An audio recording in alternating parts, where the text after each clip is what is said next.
النهارده بقى هنعمل اكله خطيره.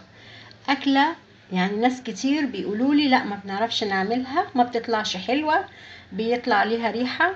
النهارده هوريك الجمال والحلاوه دي، وهقولك ازاي تنقي حته الممبار وانتي بتشتريها، ازاي تنضفيه، وهقولك كمان تحطي ايه وانتي بتسلقيه يخلي ريحته جايبه اخر الشارع من حلاوته وجماله. يلا حبايبي، اشتركوا في القناه وفعلوا زر الجرس وشيروا الفيديو، يلا بينا. انا هنا معايا الممبار دوت، كيلو ممبار. الاول بجيبه بشطفه، وبعد ما بشطفه بشيل الدهن الزايد لو في اي حاجه، وبعد كده بحط له معلقه دقيق وليمونه شويه، وبروح كبه الميه واشطفه واروح قلباه على الناحيه التانية وكحته جامد بالسكينه. وبعد ما كحته بجيب يعني حوالي كده 5 6 ليمونات، واروح نقعاه بالدقيق وادعك كده وافرك بالدقيق والملح والليمون، واروح نقعاه. وبعد كده اشوفه شطفه كويسه واحطه يتصفى. معايا بقى هنا حوالي كده كيلو الا ربع بصل مقطعاه تقطيع وسط، ومعايا سمنه على زيت، ورفعهم على الحله في حله سوري على النار. واول ما البصله تدبل بكون مجهزه معايا عصير الطماطم. طبعا هما مش دول بس، انا هضرب طماطم تاني وهحطها. والطماطم ابتدت تتسبك معايا هي وتشكشك كده، هسيبها لغايه ما تنشف خالص. ادي حبايبي الطماطم نشفت معانا واتسبكت، والسمنه والزيت اللي احنا حاطينهم بيشكشكوا فيها اهي. بصوا بعمل بالمعلقه كده، بصوا كلها سمنه مفيش صلصه، اتسبكت خالص. دلوقتي بقى انا مقطعه الخضره، والخضره بتاعتي عباره عن ايه؟ حزمه كزبره، وحزمه شبت، وحزمه بقدونس. وهقلب كده والنار شغاله. الله على ريحه الخضره مع التسبيكه، بجد ريحه جميله. قلبتها كويس واستنيت لما شكشكت كده غلوه كده معاها. التوابل بقى بتاعتنا: معلقه 7 بهارات، معلقه فلفل كبيره، معلقه شطه، الملح طبعا حسب الرغبه، وكمان معايا معلقه زعتر، ودي التركايه اللي بتخلي طعمه خطير. حطيت التوابل وقلبت تقليبه. انا طبعا هنا طفيت النار، ويلا بينا بقى ننقل التسبيكه دي في طبق كده. نقلت هنا التسبيكه في الطبق اللي انا هحشي فيه، وغسله معايا كميه الرز. انا هنا حبايبي قلت لكم في الاول هقول لكم ازاي تشتروا الممبار. الممبار يا حبايبي يعني لما نشتريه من الاول المصارين بتبقى رفيعه. لاحظوا كده وانتوا واقفين، كل ما يقطع ويوزن للناس كل ما هتلاقوا الممبار واسع وكبير. انا ما بحبش ده، انا بحب اللي هو من اول ما يبتدي يوزن الممبار، الحته الرفيعه خالص اللي هي في بدايه يعتبر المعده، يعني اول الممبار خالص. هنا انا حطيت ملح تاني وقلبته، وبدوق بقى الطعم، بظبط الطعم، وقلنا الملح حسب الرغبه. خطير، تسبيكه خطيره من الاخر.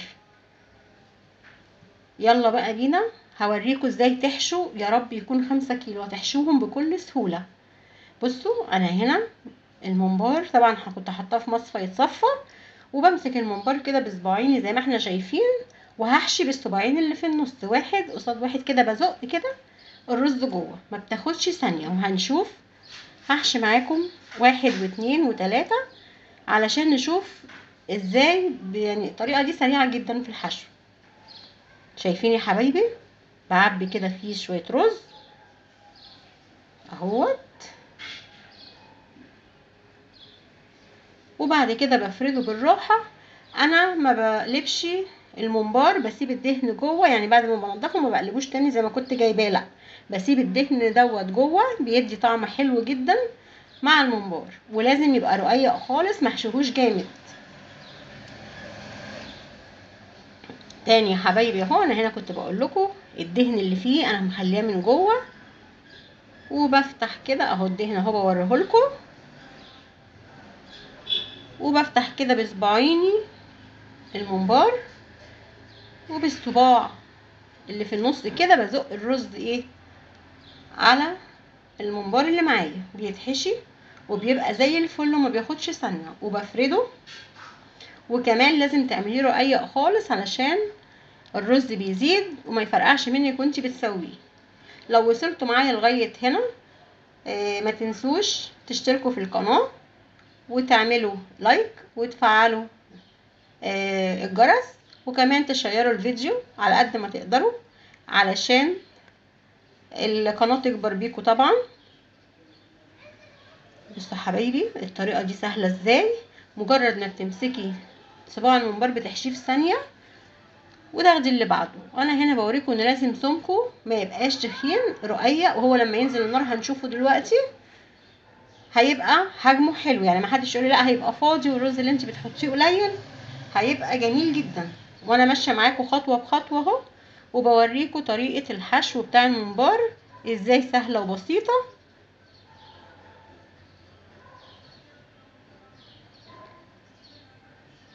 شايفين الجمال والحلاوه؟ مفيش اسرع واسهل من كده. حشيتيه ونزلت الرز كده ولقيتي في حته كبيره لسه ما فيهاش رز، بتروحي حشيها من الناحيه اللي هي الفاضيه، وبيطلع معاكي بالجمال والحلاوه دي. دلوقتي بقى هروح احشي كله وارجع لكم تاني. وهنا حبايب قلبي بعد ما سبتكم ورحت حشيت الممبار كله، ادي الكميه الحلوه اهي، شايفين ما شاء الله كميه جميله. دلوقتي بقى انا هنا معايا في طبق جزرتين حلوين مقطعاهم حلقات، معايا من 6 ل 8 فصوص حبهان. الحبهان اهو بوريهولكم، معايا حوالي 8 حبات حبهان. يعني بقى حطي ورق لوري من 10 ل 12 ورقه، وبصلايه حلوه. ويلا بينا كده عشان الميه زمانها غليت، والميه غليت اهي. هنزل بكل التوابل اللي كانت معايا. على فكره حبايبي الحله مطرح التسبيكه اللي انا سبكت فيها ما غسلتهاش. ودلوقتي بقى بنزل بالممبار، بصوا بمسكه كده وبروح نازله بيه، وبحاول ان انا اوزع بقى في الحله عشان ما احطوش في حته واحده. بصوا الجمال والحلاوه خطير يا جماعه. جربي طريقتي ديت والتركايه بتاعت معلقه الزعتر، وعايزه اقولك يعني هتلغي اي طريقه تانية انت كنت بتعملي بيها، وهتعتمدي الطريقه ديت. هنا انا بنزل بكميه الممبار وانتوا معايا عشان محدش يقول ان انا حشيته تاني ولا لا كنت يعني ملياه رز اكتر. لا انا على الطبيعه اهو، وبوريكم ان ده الممبار اللي انا كنت حاشيه معاكم. هنا انا حطيته كله اهوت ومستنيه بس الحله تغلي كده معايا. غليت غلوتين وبقلب بالراحه. انتوا هنا هتشوفوا فيه صباعين 3 كده ايه رفيعين خالص، دول اتبقوا وما شلتهمش في الفريزر. قلت لا انا هحطهم كده، وبحب كلهم كده بتبقى طعمها حلو.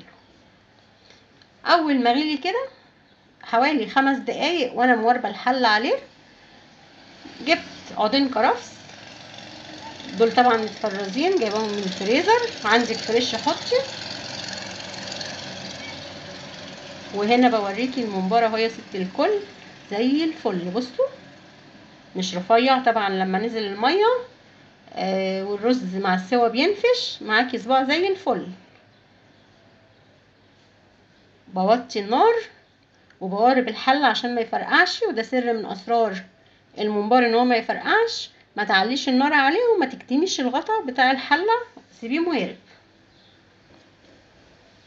عايزين كده نطلع الصباع كده اوريهولكم.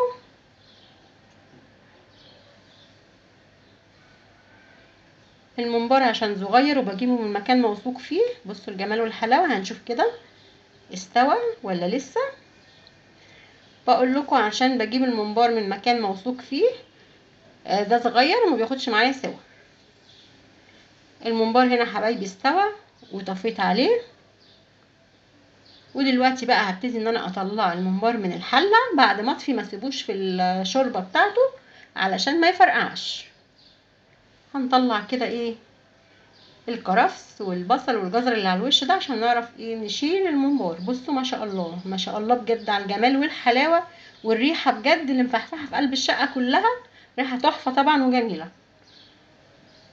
انا هنا هشيل الممبار، وطبعا ورقه لوري هشيلها، ودي كمية الممبار اهي ما شاء الله عليها طلعناها. ويلا بقى بينا نحمر عشان مستعجلين وقاعدين ايه يعني مستنيين الفريغ الصبر. الزيت يقدح معانا يعني هو يسخن يعني ما يقدحش يرمي.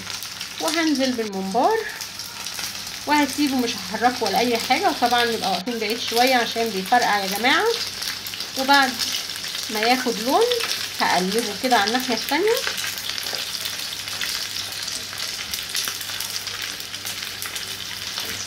ها يا حبايبي عملتوا لايك وكومنت حلو زيكم واشتركتوا في القناه، وكمان شيروا الفيديو عشان غيركم يستفيد من الطريقه الحلوه ديت. دلوقتي الممبار استوى اهو اتحمر، وهطلعه بقى على طبق تحت منه جرجير او بقدونس. وادي الممبار الخطير بتاعنا. طبعا انا عملت كميه حلوه نصه، والنص التاني اول ما طلع وبرد حطيته في اكياس على قد ما انا عايزه وشلته في الفريزر. وعايزه اقول لكم بيخطفوه يعني انا خدت الطبق ده صوره بالعافيه، وخدوا السلطه وخدوا الطحينه. اتمنى الوصفه تكون عجبتكم واشوفكم على الف خير.